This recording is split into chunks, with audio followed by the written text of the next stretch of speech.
Banyak orang yang tidak pernah bahagia dalam hidupnya hanya gara-gara salah memahami peribahasa. Banyak orang yang bertahan menderita hanya karena meyakini bahwa untuk sukses harus menderita dulu. Banyak orang yang merelakan cita-citanya hanya karena tak mau tersiksa. Apa yang terjadi? Apa yang seharusnya dilakukan?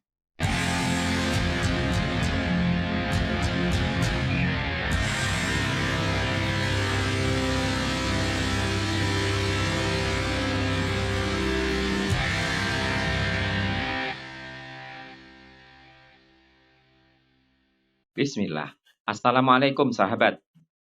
Berakit-rakit ke hulu, berenang-renang ke tepian. Bersakit-sakit dahulu, bersenang-senang kemudian. Peribahasa lama yang sangat populer di Indonesia. Sejak kecil, di SD kita sudah menghafal peribahasa ini, bahwa tidak ada kesuksesan tanpa perjuangan, dibutuhkan tenaga keras agar berhasil. Pepatah populer internasional yang semakna dengan peribahasa ini adalah no pain, no gain. Bersakit-sakit dahulu, bersenang-senang kemudian, maupun no pain, no gain, mengajarkan kita untuk bersemangat maksimal mengejar keberhasilan. Memotivasi kita untuk belajar tekun, bekerja keras, berjuang. Namun, ada pemahaman dalam sebagian masyarakat, baik di Indonesia maupun internasional, yang menurut saya keliru dan fatal. Mereka memahami kata bersakit-sakit atau pain secara harfiah sebagai sesuatu penderitaan mutlak. Mutlak harus menderita dulu bila ingin bahagia.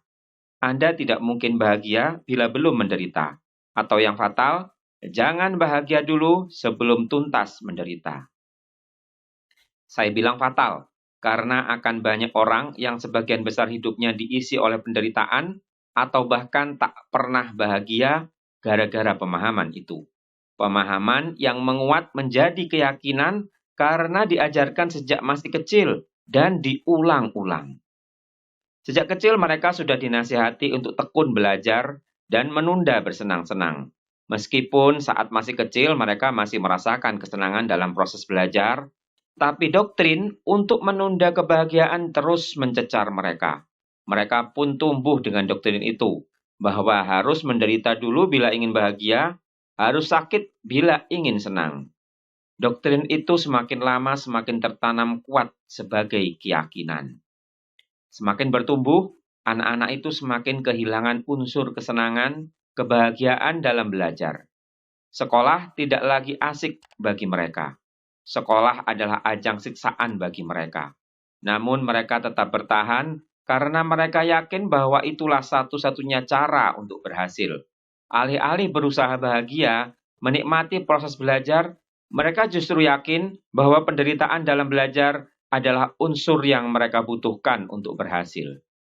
Beberapa dari mereka yang merasa tak tahan lagi menderita, mulai mencari pelarian dari penderitaan. Mulai dari hal yang kecil, merokok, meningkat jadi ganja, alkohol, sampai narkoba yang paling keras. Mereka bergabung dalam geng untuk menemukan kebahagiaan. Ada pula yang melakukan hubungan seksual di luar pernikahan, bahkan berganti-ganti pasangan. Mereka melakukan pelarian, ingin terlepas dari sistem bersakit-sakit dahulu, bersenang-senang kemudian. Ada yang tetap melanjutkan proses pendidikan sambil merasakan kesenangan semu dengan kenakalan-kenakalan itu. Ada yang berhenti melanjutkan pendidikan, yang mereka anggap ajang penyiksaan karena merasa sudah tak mampu bertahan, secara total meninggalkannya. Sementara yang masih fokus belajar, masih bertahan dalam proses pendidikan yang mereka rasakan sebagai penyiksaan itu, akhirnya berhasil menjadi sarjana, mendapatkan gelar, lega, bahagia. Akhirnya bisa mencapai fase bersenang-senang kemudian. Namun apa yang terjadi? Orang-orang itu yang dulu melarang mereka bersenang-senang ketika masih belajar berkata, "Jangan senang dulu nak, kamu masih harus berjuang mendapatkan pekerjaan. Persaingan sangat ketat." Oh tidak, ternyata belum berakhir penderitaan itu. Dan apa yang terjadi? Sudah berhasil mendapat pekerjaan pun, Mereka masih menerima nasihat. Jangan senang dulu, nak. Dunia kerja sangat keras. Atau perjalanan masih panjang. Kamu masih harus meniti karir. Atau kamu masih harus menata hidupmu, menikah, membesarkan anak. Lalu kapan bahagianya? Kapan mencapai fase bersenang-senang kemudian? Apalagi sekarang, ketika berseliweran di dunia maya, orang-orang pembohong tidak bertanggung jawab yang melakukan flexing, pamer kekayaan yang bukan miliknya, atau praktisi pencucian uang yang mengklaim kekayaannya yang melimpah sebagai hasil jeripayahnya dalam waktu singkat. Mereka membuat standar sangat tinggi untuk kebahagiaan. Punya mobil Jaguar, jalan-jalan keliling Eropa setiap tahun, rumah mewah berukuran ribuan meter persegi. Seakan-akan itulah gambaran kebahagiaan yang sebenarnya. Tak layak bahagia orang yang belum bisa mencapai itu. Apakah peribahasa bersakit-sakit dahulu bersenang-senang kemudian itu salah? Apakah pepatah no pain no gain itu keliru? Bukan. Bukan peribahasa atau pepatah itu yang salah. Di awal tadi saya sudah bilang, pemahaman orang yang salah, gagal paham. Kemungkinan atau pasti ya, orang-orang itu tak bisa membedakan antara perjuangan dengan penderitaan, melengketkan kerja keras dengan siksaan. Yang namanya berjuang kan memang harus menderita. Kalau belum merasa tersiksa, berarti belum cukup keras kerjanya. Inilah pangkal masalahnya. Inilah letak kesalahannya. Wahai sahabat, bila Anda menunggu benar-benar berhasil baru bahagia, hanya sebentar saja Anda bahagia dalam kehidupan. Bahkan, mungkin Anda tak akan pernah bahagia. Karena hidup adalah perjuangan tiada henti. Setelah satu pencapaian, Anda akan dituntut untuk meraih pencapaian berikutnya. Setelah kemenangan, Anda harus mempertahankan kemenangan itu yang biasanya lebih berat. Seperti itulah kehidupan. Keberhasilan itu membahagiakan.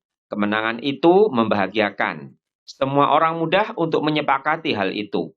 Namun faktanya, banyak orang yang ternyata tetap tidak bahagia ketika menang, tidak bahagia waktu berhasil mencapai sesuatu. Karena ketika mendapatkan kemenangan, mereka langsung terpikir tentang perjuangan selanjutnya. Karena ketika berhasil mencapai sesuatu, mereka langsung memikirkan langkah-langkah selanjutnya untuk mencapai target berikutnya. Lalu, keberhasilan seperti apa yang membahagiakan? Kemenangan seperti apa yang membahagiakan? Atau pertanyaan yang lebih tepat, kapan? Sejatinya peribahasa menurut pendapat saya dan saya meyakini itu bersakit-sakit dahulu bersenang-senang kemudian dan no pain no gain maknanya bukan tentang penderitaan, tapi tentang usaha dan hasil, tentang perjuangan dan kemenangan. Kesalahan memahaminya kemungkinan besar karena adanya kata-kata sakit atau pain dan banyak orang mengidentikan kata-kata tersebut sebagai penderitaan. Kesalahan yang wajar, tapi ternyata fatal akibatnya. Kebahagiaan itu hak asasi manusia. Kebahagiaan sudah melekat pada manusia sejak dilahirkan. Hidup adalah anugerah, karena terlahirnya kita di dunia saja adalah sebuah anugerah. Dan selanjutnya, kita menerima anugerah-anugerah berikutnya, semakin lama semakin banyak. Satu saja anugerah yang kita terima sudah jadi alasan untuk bahagia. Dan saya yakin Anda tak mampu menghitung limpahan anugerah yang sudah Anda terima. Maka sejatinya Anda punya alasan berlimpah untuk bahagia. Semua orang tak punya alasan untuk menunda bahagia. Jadi, kata kuncinya adalah anugerah. Kalau sejak awal kita sudah bahagia karena anugerah, ngapain harus berusaha? Ngapain harus berjuang? Ngapain kerja keras? Kita nikmati saja anugerah hidup ini dengan bahagia, tanpa harus berjuang, tanpa harus bekerja keras. Hidup santai, woles saja. Sahabat, anugerah yang kita terima disertai tanggung jawab atau amanah.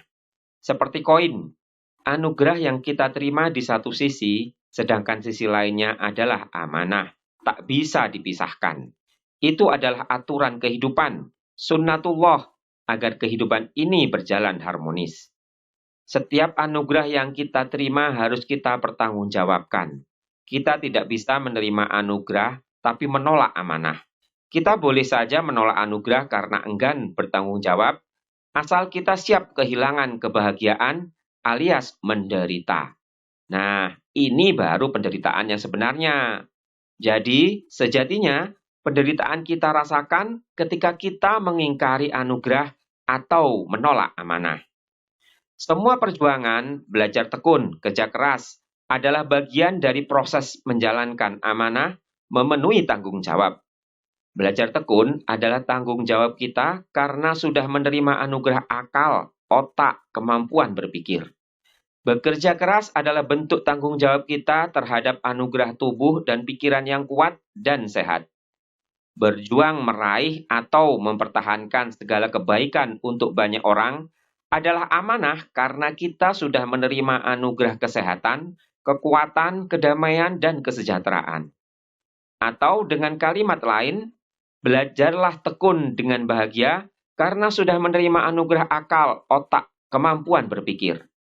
Bekerja keraslah dengan bahagia karena sudah menerima anugerah tubuh dan pikiran yang kuat dan sehat.